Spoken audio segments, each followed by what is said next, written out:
안녕하세요. 이렇게 썰TV 채널에 사연을 보내는 날도 다 오네요. 저는 30대 후반 여성이고 몇 년 전에 결혼 생활을 정리한 이혼녀입니다. 주로 사연을 듣기만 했지 제가 이렇게 보내게 될 줄은 몰랐어요. 저는 요즘 정말 바쁜 나날을 보내고 있습니다. 어떻게 생각하실지 모르지만 제2의 전성기를 맞이했다고 할까요? 이렇게 잘 먹고 잘 살 때면 문득 전 남편이 생각납니다. 그 인간이 아니었으면 저는 이런 영광을 누리지 못했을 거예요. 이렇게 성공하기까지 전 남편이 역할을 톡톡히 했거든요. 대충 짧게 맛보기식으로 설명해 드리자면 우리는 따로 돈 관리를 하다가 서로의 부모 역시 각자 챙기기 시작했어요. 뭐 처음부터 그렇게 시작한 건 아닙니다. 남편이 먼저 시작을 했거든요. 저희 부모님은 무시하고 제 부모만 챙기길래 저도 이 악물고 열심히 돈 벌어서 저희 부모님을 챙기게 됐습니다. 전 남편이 믿고 유치하지만 그래도 그 인간 덕에 제대로 효도할 수 있어서 그건 참 고맙게 생각해요. 그럼 제 이야기를 시작하겠습니다. 저와 남편은 지인의 도움으로 연애를 시작했고 결혼까지 골인했어요. 제법 나이가 있을 때 만나서 결혼한 터라 늦은 나이에 신혼생활을 보내게 되었습니다. 우리의 첫 결혼 생활은 그리 나쁘지 않았습니다. 결혼은 연애와 다르다고 하잖아요. 밖에서 데이트하는 거랑 집에서 함께 사는 건 엄연히 다르니까요. 그래서 우리 부부도 서로의 몰랐던 부분도 알아가고 또 맞춰가는 시간을 보냈지만 그게 이혼을 결심한 만큼의 결정적인 영향은 아니었습니다.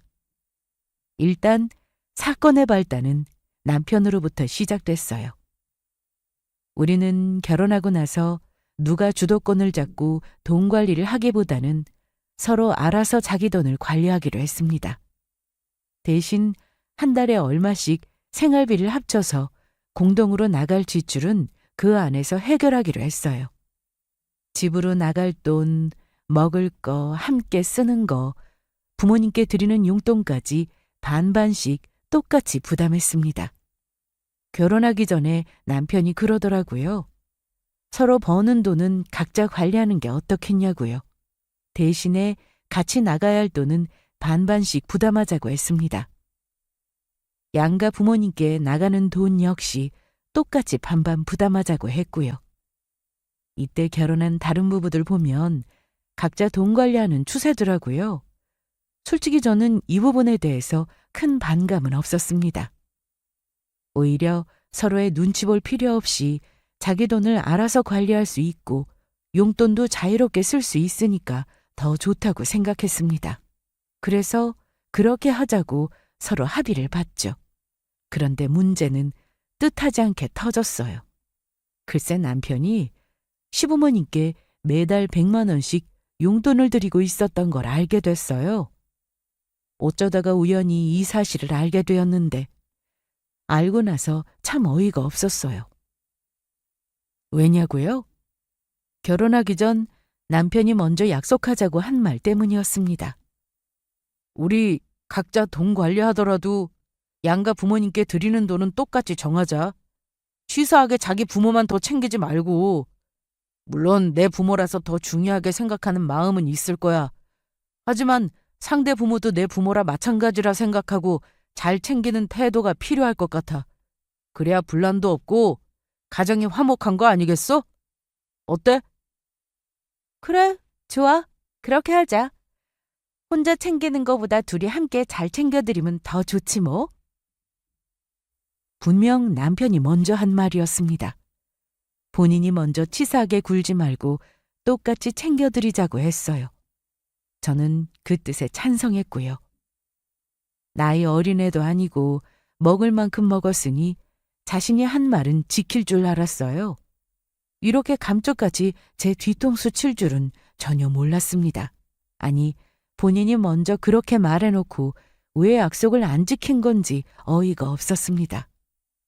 더 기가 막힌 건 남편의 태도였어요. 미안하다는 말은커녕 뻔뻔하게 뭐가 문제냐는 식으로 나왔습니다.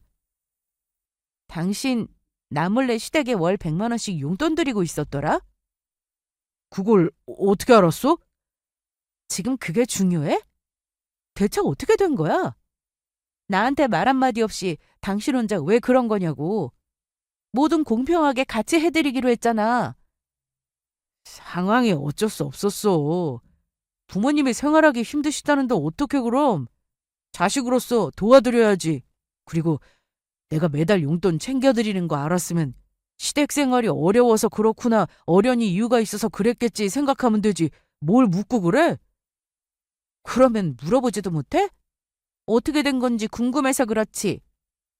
그냥 그런가 보다 하면 되지 뭘 따지고 있어. 막말로 내가 뭐 나쁜 짓 한 것도 아니고 자식이라고는 딸랑 나 하나인데 그럼 모른 척해? 그게 아니라 나한테 미리 말하면 됐잖아. 언제는 숨기지 말고 사실대로 다 이야기하자며? 남편의 뻔뻔한 태도에 기막힐 노릇이었습니다. 본인이 말한 것도 있고 조금도 미안해하거나 난처해하지 않더라고요. 내가 그렇다면 그런 거지 뭐 이유가 있어서 그랬겠지라는 식으로 나왔습니다.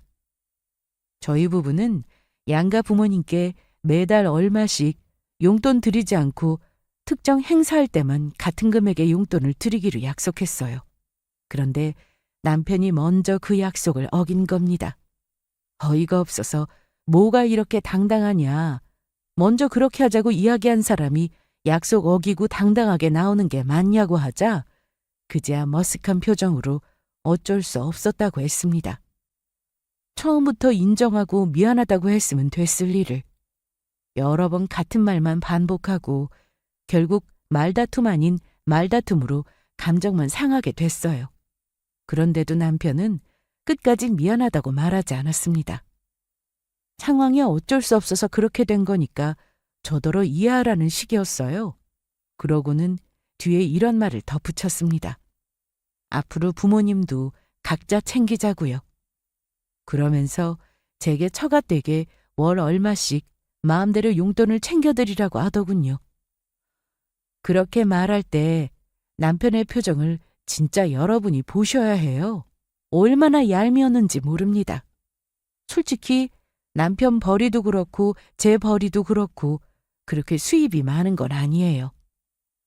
집 대출금 갚고 생활비에 저축할 돈 제외하면 남는 돈이 그렇게 없을 텐데 어떻게 월 100만 원씩 용돈을 챙겨드릴 수 있을까 의아스러웠습니다.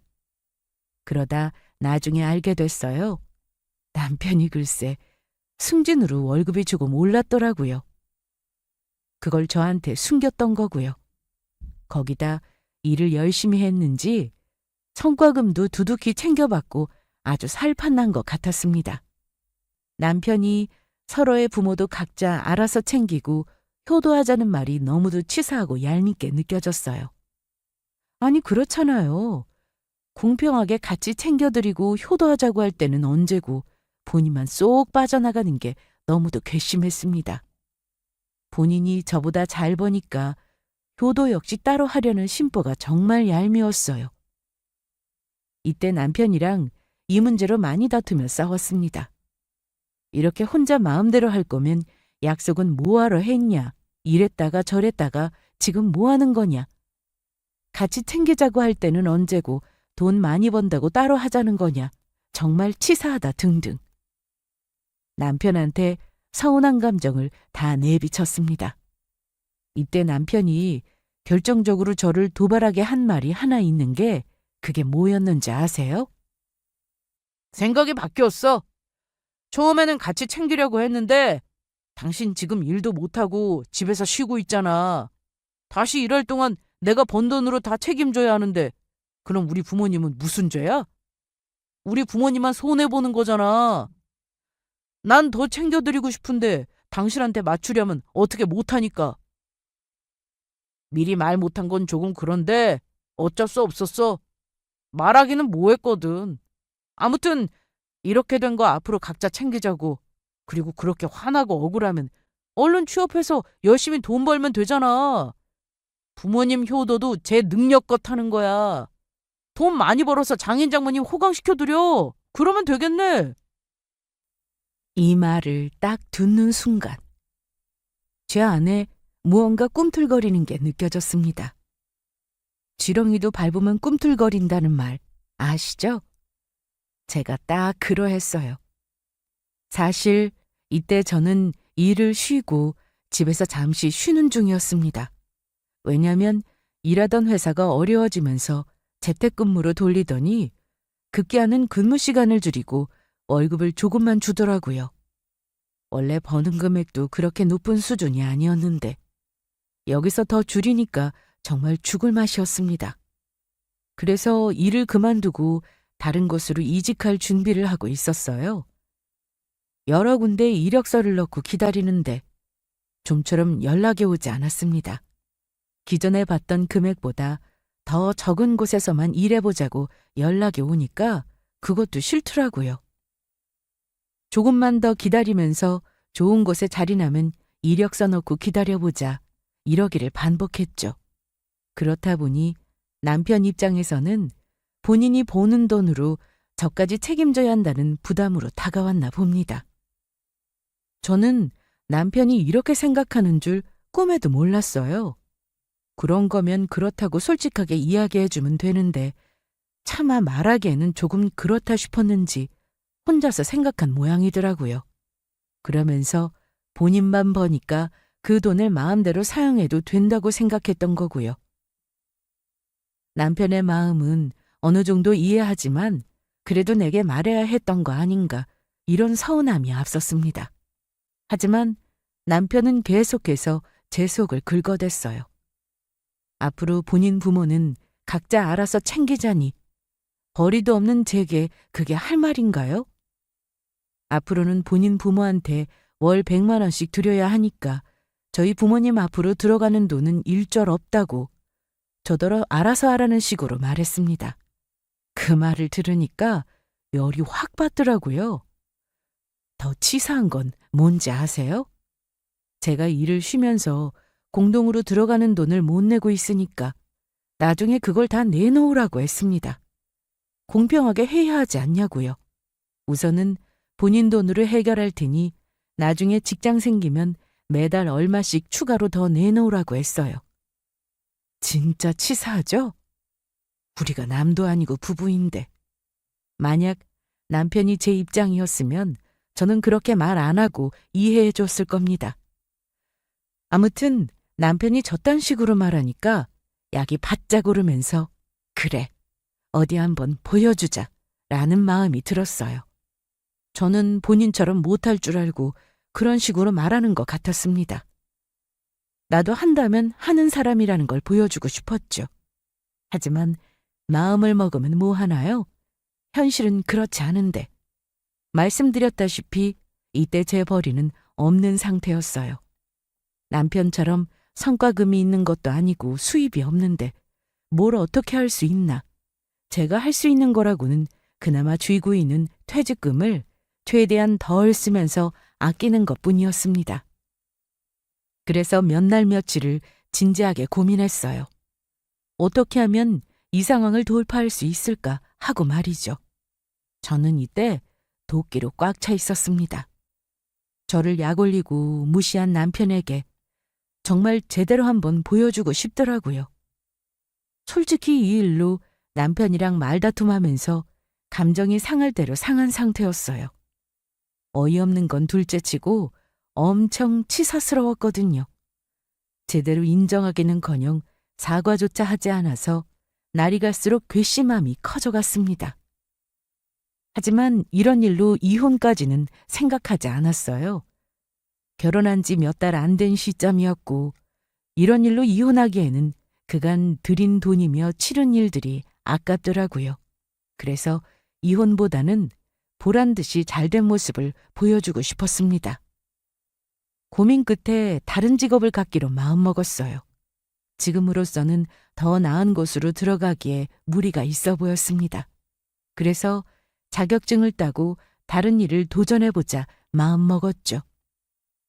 그날 이후 집안일을 하면서 시간 날 때마다 틈틈이 책상 앞에 앉아 공부에 매달렸습니다. 제가 막 열심히 공부하니까 남편이 처음에는 뭐 하냐고 궁금해했고 나중에는 자격증 따려고 공부하는 걸 알고 네가 해봤자 얼마나 하겠어. 언젠가 포기하겠지. 그게 노력한다고 그게 그렇게 쉽게 딸 수 있는 자격증인 줄 알아? 우습게 보면 큰 코 다쳐. 이런 식으로 무시했지만 그럴수록 제 오기만 발동될 뿐이었습니다. 남편의 그런 무시와 조롱 섞인 놀림이 저를 더욱더 채찍질했고 성장시키는 매개차가 됐어요. 제가 따려는 자격증은 사람마다 다르겠지만 쉬울 수도 있고 어려울 수도 있는 분야였습니다. 더군다나 제가 하는 일과는 전혀 다른 쪽의 일이었으니 얼마나 낯설고 막막하겠어요. 하지만 지금보다 돈을 많이 벌려면 어쩔 수 없었습니다. 문득 돈을 벌려면 투자해야 한다는 말이 떠올랐어요. 하지만 저는 투자의 투자도 모르는 무지한이었습니다. 그러나 부동산은 다르죠. 그건 어느 정도 해볼 만하겠다 싶더라고요. 물론 쉽지는 않겠지만 그래도 주식 투자보다는 조금 더 접근하기 쉬울 것 같았습니다. 네, 맞아요. 제가 따려고 하는 자격증은 바로 공인중개사 자격증이었습니다. 나이 들어 다 굳은 머리로 진짜 열심히 쥐어짜면서 공부했어요. 아무리 외우고 또 외워도 뒤돌아서면 또 까먹게 되더라고요. 학창시절에는 나름 외우는 게 잘 됐는데 나이 들어서 공부하려니까 왜 이렇게 뜻대로 안 되는지 스스로에게 짜증이 절로 났습니다. 하지만 그래도 포기할 수 없었어요. 이왕 시작한 거 끝을 보고 싶었습니다. 그래야 저를 무시하던 남편의 코를 납작하게 누를 수 있었으니까요. 마음이 약해지고 지칠 때마다 남편의 얼굴을 쳐다봤습니다. 또 얄밉게 저를 조롱하고 놀리던 그 괘씸한 얼굴도 떠올렸어요. 그러니까 다시 의욕이 막 활활 타오르면서 공부하게 되더라고요. 이런 부분에서는 남편에게 고맙기도 했습니다. 한 번은 남편이 시댁 시모 생신이라면서 가서 생일상 좀 차려드리자고 하길래 저는 콧방귀 뀌면서 싫다고 했어요. 안 그래도 시험이 코앞이라 공부할 시간도 부족해 죽겠는데 생신상은 무슨 생신상. 어이가 없어서 싫다고 혼자 가라고 하니까 며느리가 돼서 시모 생신상도 안 차리고 뭐 하는 거냐고 막 화를 내더라고요. 그래서 남편이 제게 한 말을 그대로 돌려줬습니다. 서로의 부모는 알아서 각자 챙기자. 당신이 나한테 한 말이야. 까먹었어? 뭐? 아니, 그건 용돈을 그렇게 하자는 거지. 글쎄, 나는 용돈도 그렇고 행동도 그렇게 해야 한다고 보는데? 당신 마음대로 이랬다 저랬다 약속 어기고 바꿨으니까 이번에는 나도 마음대로 할래. 당신 말대로 이제부터 서로의 부모는 각자 알아서 챙기자고. 그러니까 어머님 생신상은 당신이 알아서 잘 차려드려. 그게 무슨 소리야? 내가 뭘 어떻게 차려드려? 할 줄 아는 게 없는데. 유튜브 찾아봐. 요즘 음식 만드는 방법 잘 나와 있잖아. 당신 엄마 생신상을 왜 나더러 챙기래? 웃겨 정말. 나 공부 때문에 바쁘니까 말 그만 걸고 저리 가. 와, 이런 식으로 나온다 이거지? 그래 좋아. 그러면 내가 무서워서 잘못했다고 싹싹 빌 줄 알고 나중에 후회하는 게 누구인지 어디 한번 보자고. 혹시라도 뒤늦게 미안하다 사과할 생각하지 마. 나도 이제 처가집 절대 안 갈 거니까 그런 줄 알고.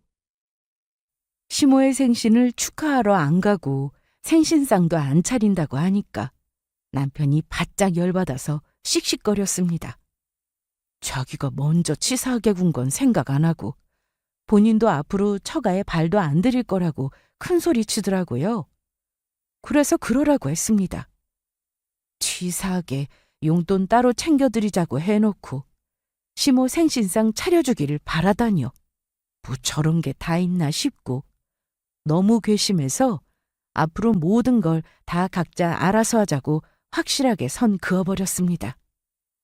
어버이날, 생신, 명절까지 각자 알아서 하자고 했죠.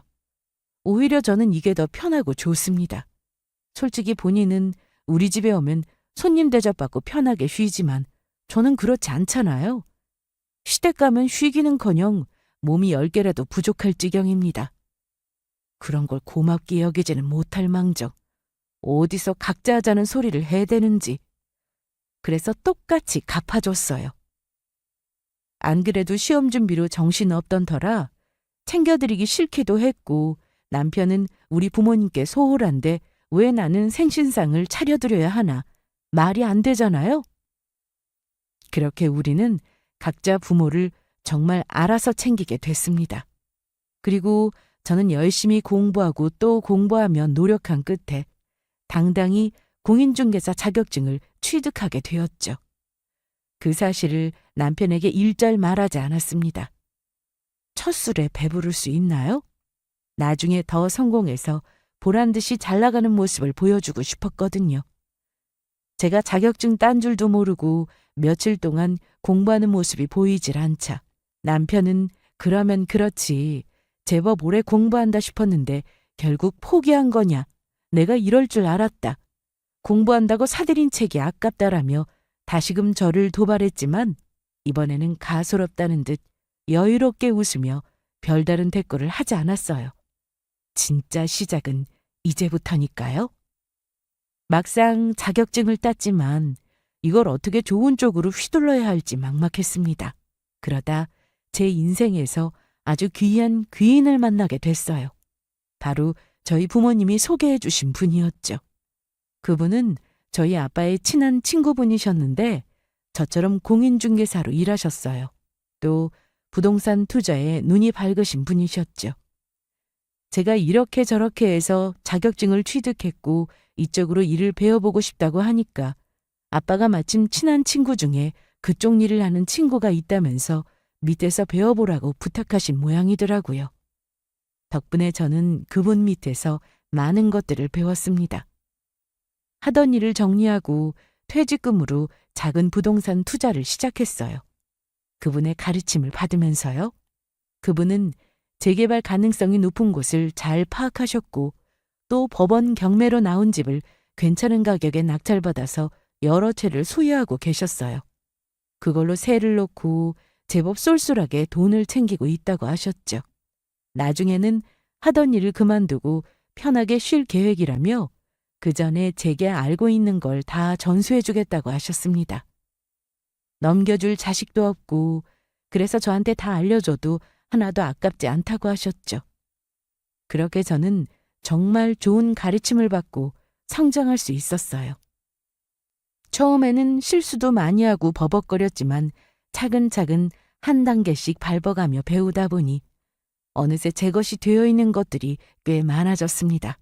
그리고 작은 돈으로 시작한 투자가 제법 커지면서 나중에는 작은 집과 낡은 아파트를 몇 채 소유하게 됐어요. 그걸 리모델링해서 새를 놨더니 재미를 쏠쏠하게 보게 됐습니다. 그렇게 여유가 생기니 모든 것들이 감사하게 여겨졌습니다. 남편의 도발로 시작된 일이 제 인생을 바꿔놨어요. 또 아빠가 소개해준 친구분 덕에 저는 정말 전과는 다른 삶을 살게 됐습니다. 매달 고정적으로 여러 곳에서 돈이 들어오니까 제 주머니는 날이 갈수록 두둑해졌어요. 거기서 안주하지 않고 계속해서 노력하며 재산을 늘려갔습니다. 그리고 친정 부모님께 이렇게 말씀드렸죠. 앞으로 일하실 거 없다.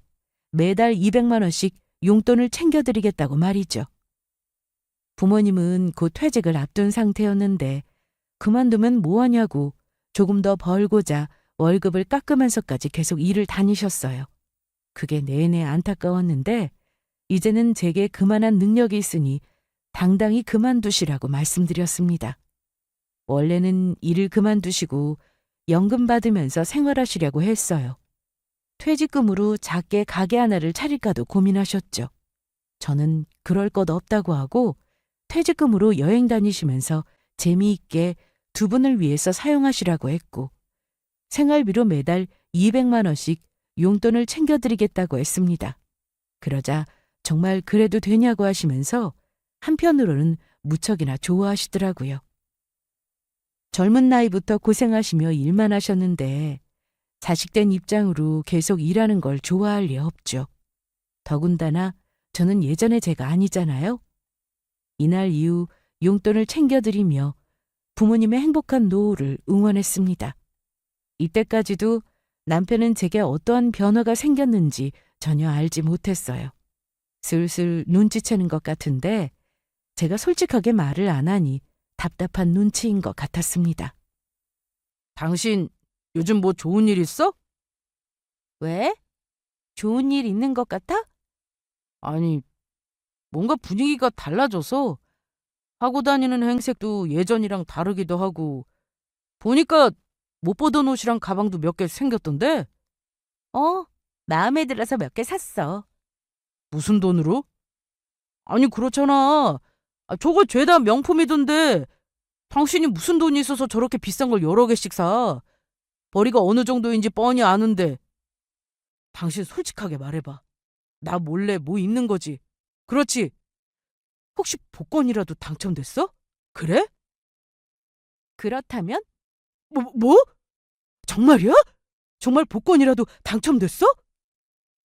괜히 제게 와서 쓸데없는 말 붙이고 요즘 뭐가 달라졌다는 둥, 무슨 좋은 일 있냐는 둥 관심 갖기 시작하길래 한 번은 슬쩍 복권이라도 당첨됐냐고 묻길래 그런 것처럼 말했더니 놀라서는 정말 그런 거냐고 왜 진작 말하지 않았냐고 호들갑을 떨더군요. 그래서 저는 왜 그런 걸 말해야 하냐고 어이없다는 듯 말했어요. 그랬더니 우리는 부부인데 당연히 말해야 하는 거 아니냐고 하길래 서로 각자 돈 관리하는데 말할 게 뭐가 있냐. 그리고 복권 당첨된 거 아니니까 괜한 소리 하지 말고 쓸데없는 말 하지 말라고 했어요. 제가 남편을 귀찮게 여기서 찬바람이 쌩 부니까 남편의 행동은 날이 갈수록 이상해지었습니다. 본인이 느끼기에도 제가 뭔가 달라진 것 같으니까 안 그러던 행동이 늘어났어요. 자꾸만 말을 붙인다든지 궁금한 게 많은 듯 보였습니다. 그런데도 저는 남편에게 뭐 하나 속 시원히 알려주지 않았습니다. 뭐 어느 정도 돈도 모였겠다 알려줘도 상관없는데 이 상황이 너무 재미있더라고요. 똥줄 타서 전전긍긍하던 모습이 볼만했거든요. 그래서 이 상황을 조금 더 즐기고 싶어서 말하지 않았습니다. 그러던 어느 날이었어요. 제가 말하지 않았는데도 불구하고 어떻게 알아낸 건지 남편이 저에 대한 정보를 많이 알게 됐더라고요. 대뜸 집에 들어와서는 씩씩거리면서 왜 진작 말하지 않았느냐고 호들갑을 떨길래 차차 말할 생각이었다. 그런데 어떻게 안 거냐고 묻자 우리 집에 갔다 오는 길이라고 하더군요. 우리 집에? 당신이 우리 집은 어쩐 일로? 왜? 나는 뭐 처가 가면 안 돼? 뭐 출입금지야? 사위로서 장인 장모님 뵈러 갈 수도 있지. 언제부터 우리 부모님을 챙겼다고. 각자 챙기기로 했잖아. 얼굴 본 지 하도 오래돼서 겸사겸사 인사드릴 겸 찾아간 거야. 아무튼 중요한 게 그게 아니잖아. 당신 그 공인중개사 자격증 땄다며? 거기다 처갓집에 월 200씩 용돈까지 드리고 월 200씩 챙겨드리는 거면 돈을 그만큼 번다는 건데 왜 말 안 했어? 말 안 한 게 아니라 차차 말하려고 했어. 당신도 알다시피 내가 좀 바빠? 일 때문에 정신없어서 말할 타이밍을 놓친 것뿐이야. 아무튼 요즘 내가 뭐하고 다니나 그게 궁금해서 우리 집에 간 거구나. 그래, 궁금해서 갔다. 왜? 내가 남편인데 나한테만 말 안 하니까 그렇지. 내가 오죽 답답하면 이러겠어? 말이 나와서 하는 말인데 당신 정말 서운하다. 어떻게 나한테 그런 걸 숨겨? 남편은 제 앞에서 서운하다는 말을 입에 올렸습니다. 공인중개사 자격증 딴 거, 아빠 친구분 따라서 일 시작한 거, 부모님께 월 200씩 용돈 챙겨드리는 거, 죄다 말하지 않고 비밀로 한 의도가 뭐냐면서 정말 서운하다고 뭐라고 하길래 당신도 나한테 말 안 하고 마음대로 시댁에 월 100만 원씩 용돈 드리지 않았느냐. 너도 비밀로 했으면서 난 그러면 안 되냐고 했더니 순간적으로 말문이 막혔는지 버벅거리더군요. 본인은 마음대로 그래도 되고 왜 나는 안 되냐는 식으로 이야기하냐고. 나도 시댁에 100만 원씩 용돈 드린다는 사실 알았을 때 서운했다고.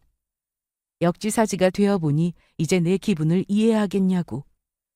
치사하게 본인 부모는 각자 챙기자고 할 때는 언제고 내가 뭐하고 다니는지 궁금해서 우리 집에 갈 생각을 했냐고. 정말 웃긴다고 하니까 본인도 멋쩍은지 말을 얼버무리다가 갑자기 다른 쪽으로 화제를 돌리면서 그건 그거고 200만 원씩 드린 건 너무하지 않냐고 하더군요. 그러면서 본인 돈은 언제 줄 거냐고 여태 드린 200만 원이랑 본인한테 줘야 할 돈 모두 받아오라는 식으로 이야기했습니다. 지금 그게 중요한 게 아니잖아. 아무튼 장인 장모님께 드린 200만 원 당장 찾아와. 그리고 나한테 줄 돈도 빨리빨리 보내주고. 잠깐, 그게 무슨 소리지? 내가 부모님께 드린 용돈을 왜 찾아오라고 해? 당신한테 줄 돈은 이해하겠는데 부모님께 드린 용돈은 왜 찾아오라는 거야? 당신이 뭔데? 뭐긴 남편으로서 하는 이야기지.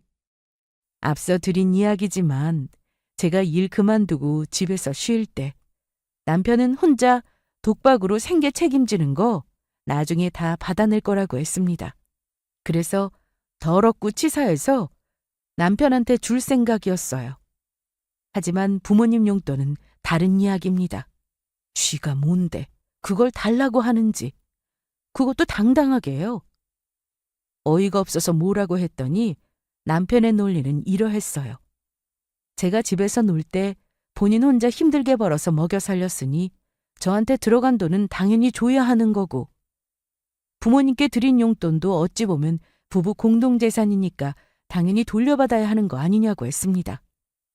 본인은 시부모님께 월 100만 원씩 드렸는데 저는 200만 원씩 드렸으니까 본인보다 많이 준 거 아니냐.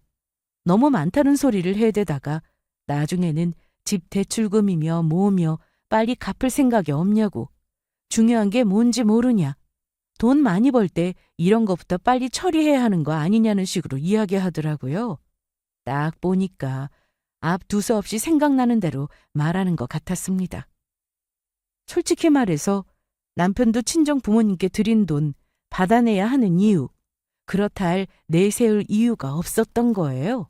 그저 제가 남편보다 돈을 잘 버니까 그게 짜증나기도 하고 많은 돈에 욕심이 생겨서 되지도 않는 이유 갖다 붙이면서 우기는 거였습니다. 본인 입으로 먼저 돈 관리 각자 하자고 했고 부모님 챙기는 것도 각자 하자고 했잖아요. 그런데 제가 잘 버니까 얼마나 배가 아프겠어요. 제가 버는 많은 돈을 제 돈인 양 쓸 수 있는데 그 기회를 놓치고 싶지 않았겠죠. 그래서 본인이 한 말을 두고도 되지도 않는 고집을 피운 거였습니다. 어이가 없어서. 내가 왜 그래야 하냐. 네가 처음부터 각자 관리하자고 하지 않았냐. 내가 돈 잘 버니까 이제 와서 말 바꾸지 말아라. 부모님 역시 각자가 알아서 챙기기로 했으니 내가 부모님께 드린 200만 원에 관해서 너에 관한 지분은 어떠한 것도 없다고 딱 잘라서 이야기했습니다.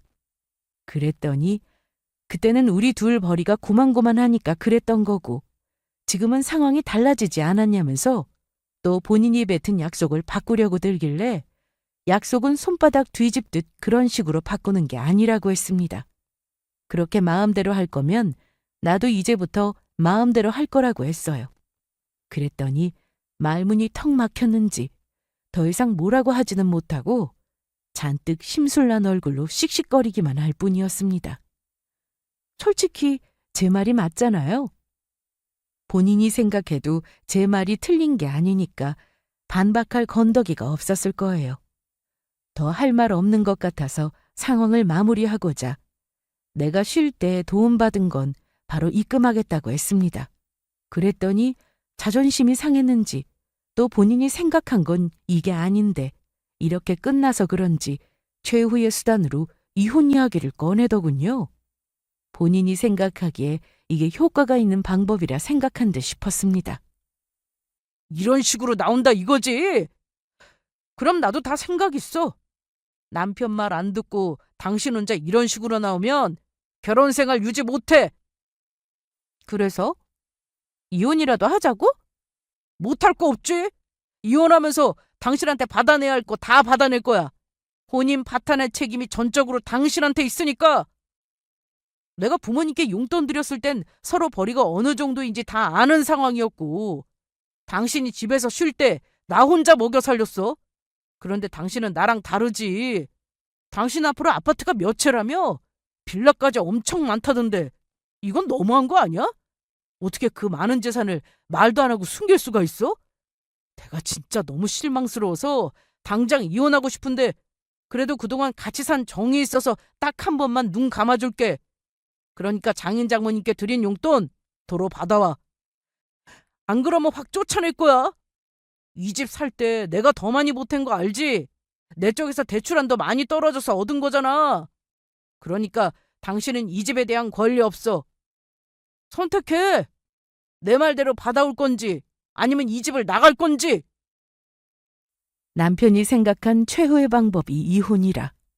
저는 그 말을 듣고 회심의 미소를 지었습니다.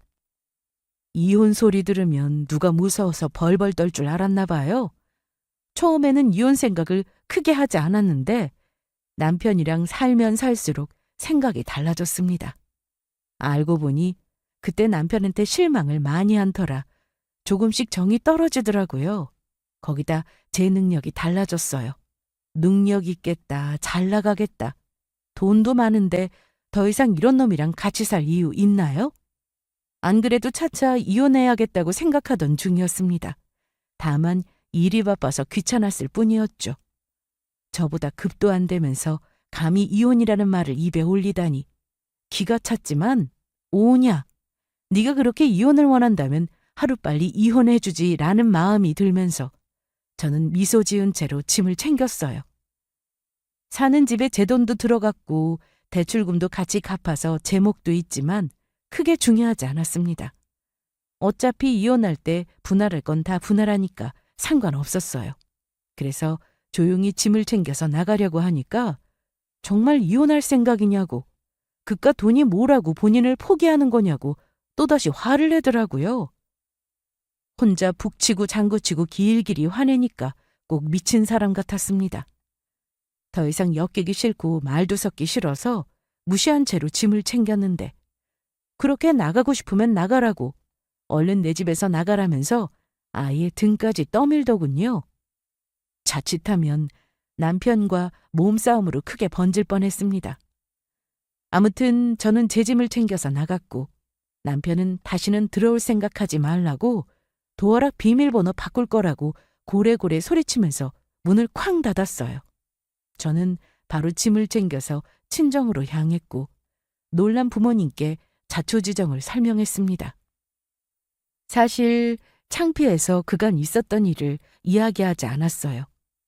모든 사실을 다 알게 된 부모님은 김서방이 그렇게 치사하게 나올 줄은 몰랐다면서 저 하고 싶은 대로 알아서 하라고 하셨습니다. 돈도 있고 능력 있겠다. 새 출발 못할 거 뭐 있냐고.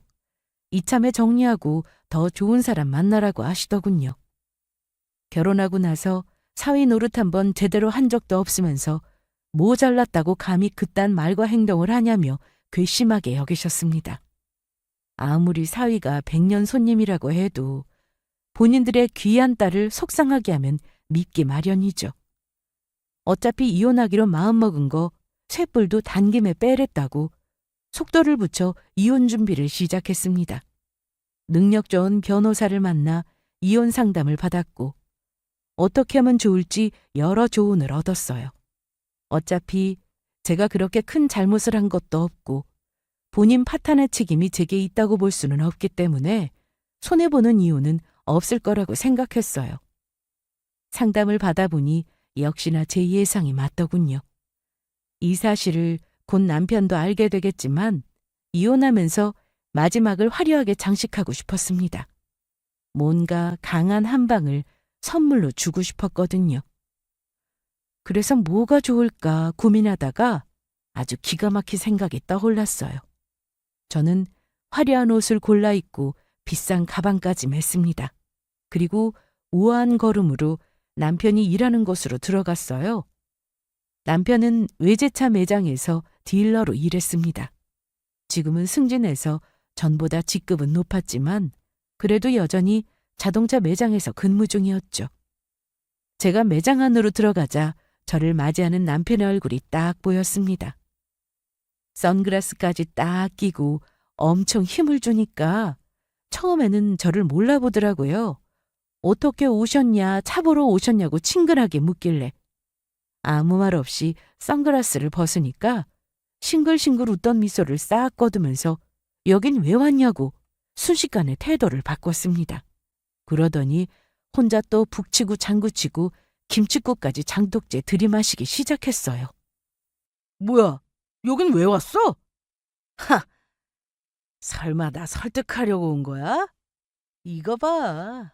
이럴 줄 알았어. 네가 나 없이 어떻게 산다고. 결국 이렇게 꼬리 내릴 거면서 뭐하러 고집을 피우나 몰라? 하여간 넌 나 없으면 안 돼. 내가 진짜 너무 괘씸해서 이혼하려고 마음먹었거든?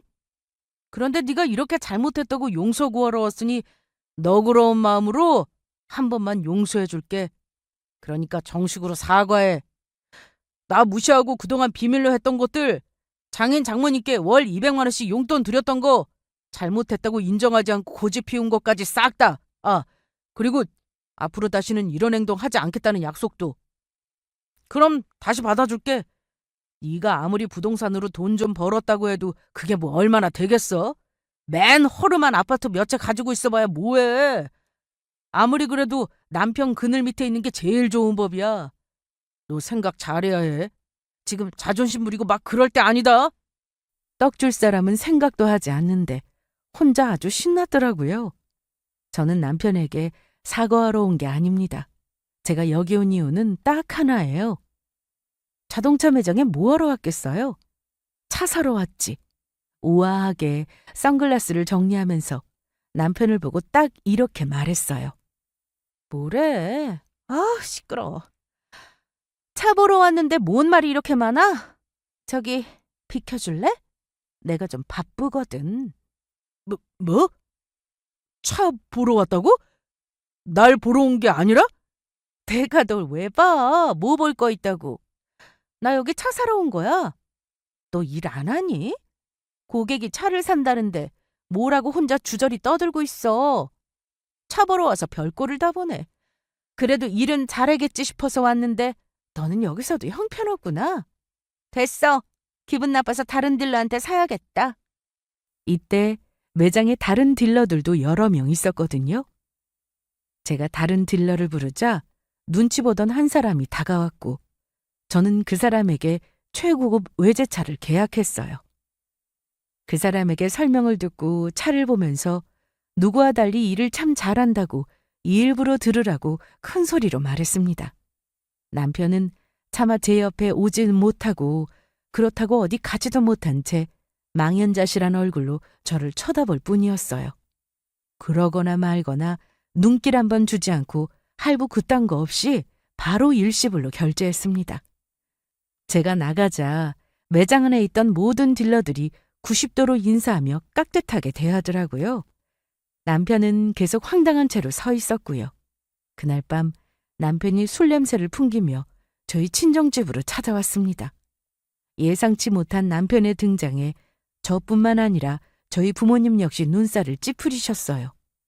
여긴 왜 왔냐고 당장 돌아가라고 했지만 남편은 술 냄새 폴폴 풍기면서 말도 못하고 망설이다가 이내 제 앞에서 무릎을 꿇고 잘못했다며 싹싹 빌기 시작했습니다. 뭐야? 갑자기 왜 이래?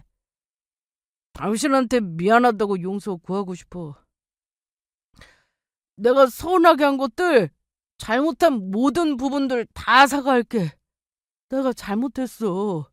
정말 미안해. 그러니까 갑자기 왜 사과를 하냐고. 당신 나한테 잘못한 거 없다고 생각하잖아.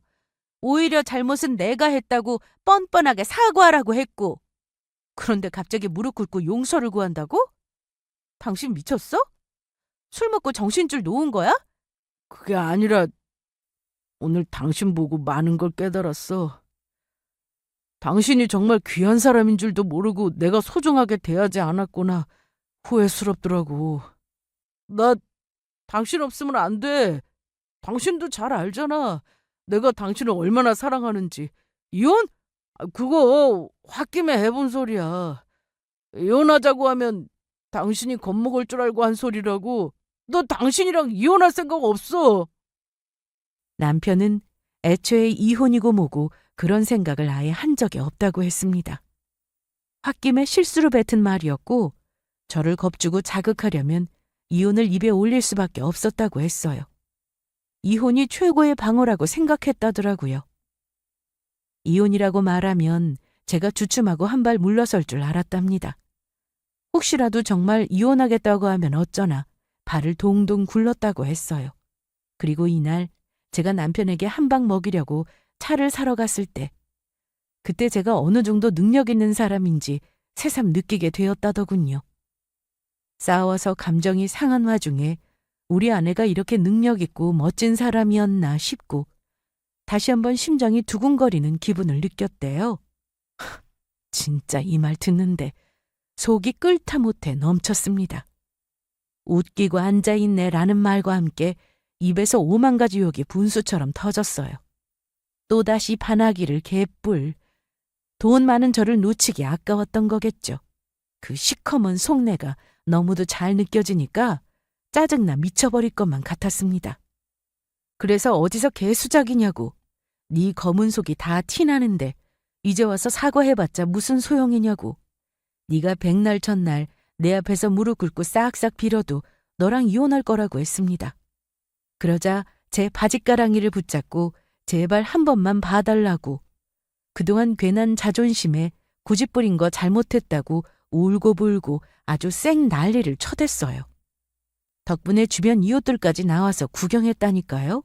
진짜 얼굴 화끈거려서 죽는 줄 알았습니다. 쥐구멍이라도 있으면 당장 그리로 들어가고 싶은 심정이었죠. 하다못해 부모님까지 끼어들어 남편을 쫓아내려고 했지만 절실했던 인간은 계속해서 저를 붙잡고 늘어졌어요. 결국 경찰이 출동해서야 상황이 종료됐습니다. 이날 이후에도 남편은 계속해서 저를 찾아오거나 틈만 나면 연락해서 잘못했다고 용서를 구했습니다. 저 없으면 안 된다고 구질구질하게 매달렸어요.